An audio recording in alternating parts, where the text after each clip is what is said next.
We are continuing our coverage today with the latest on Fiona, and it's, hang on, this prompter's not working.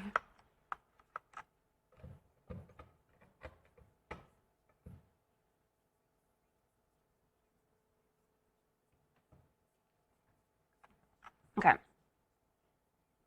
All right, thanks so much for that report, Joey. We're continuing our coverage today on Fiona as it strengthened into a Category 4 storm on Wednesday. That's after devastating Puerto Rico and then lashing the Dominican Republic and the Turks and Caicos Islands, and now could squeeze past Bermuda later on this week. According to the Associated Press, as of Wednesday morning, the storm is being blamed for at least 4 deaths in the Caribbean. One in the French Overseas Department of Guadeloupe, another a man in Puerto Rico who was swept away by a swollen river, and 2 people in the Dominican Republic, one killed by a falling tree and the other by a falling electric post. Officials in Puerto Rico say more than 1 million customers remain without power and more than 700,000 without running water. Bradley Blackburn brings us the latest today on Fiona's destruction to both Puerto Rico and the Turks and Caicos. Residents of Puerto Rico continue to clear mud and water from their homes. Parts of the island saw more than 25 inches of rain from Hurricane Fiona, which led to what some officials there are calling historic flooding. That was awful, honestly. At Logan Airport in Boston, those arriving from Puerto Rico recounted their fear of drowning in the floodwaters. We stayed in one room, like in a little corner that it was safe. That's where we were.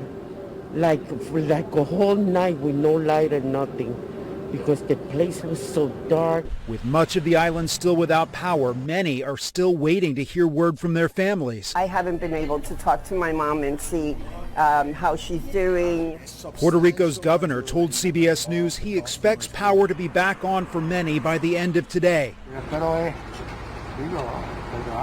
Local resident Luis Noguero is hoping he's among them, saying he went a full year without electricity after Hurricane Maria, a storm that devastated Puerto Rico exactly 5 years ago. The island was still recovering from that direct hit when Fiona struck. Gerardo Rodriguez, who says just about everything she owns has been destroyed, thinks this week's storm may have actually been worse than Maria. Once Fiona passed Puerto Rico, it lashed Turks and Caicos Tuesday as a Category 3 storm, with winds up to 115 miles per hour, flooding streets and uprooting palm trees. Early this morning, the National Hurricane Center said Fiona intensified into a Category 4 storm as it makes its way towards Bermuda later this week. In the meantime, the head of the Federal Emergency Management Agency says the agency is sending hundreds of additional personnel to help get Puerto Rico back on its feet. On your screen is Maryland's Task Force 1 search and rescue team on their way to Puerto Rico. The U.S. Department of Health and Human Services has also sent teams to the U.S. territory after declaring a public health emergency there. And over in the Dominican Republic, in the midst of destroyed crops and damaged houses, Dominicans in El Ceibo, just east of the island, are trying to get back on their feet as well after the devastation of Fiona. As they pick up the pieces of their homes and belongings, banana, coffee, and cocoa crops were all destroyed. Agricultural producer Antonio Vega said he's worried because a lot of people depend on farming and that some of the producers who lost their crops had taken out loans in order to grow them.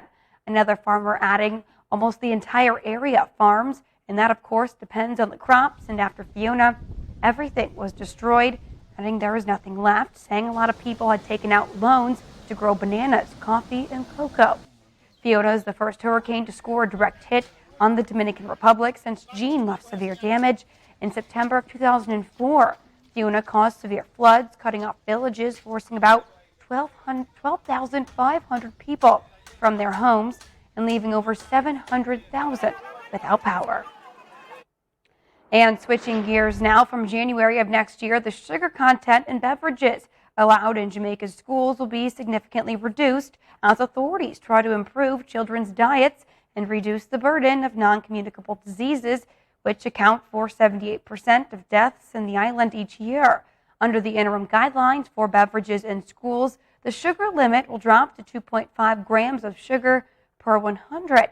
Now, the current allowance is 4 grams of sugar per 100, and Minister of Health and Wellness Dr. Christopher Tufton said evidence shows a strong link between sugar, sweetened beverage consumption, and childhood obesity and the development of NCDs in later years. An urgent response is required because of that, citing a recent youth risk and resiliency behavior survey, which indicated that 68% of Jamaican students ages 13 to 15 consume one or more carbonated or sweetened drinks at least twice a day. The health minister said school leadership must do more to ensure that students can access healthier beverage choices. It is important, therefore, that we respond to this because sugar is addictive and our young people will become addicted and will continue as part of their lifestyle to consume this excessive sugar, which ultimately, there's no doubt about it, will lead to health issues later on in life.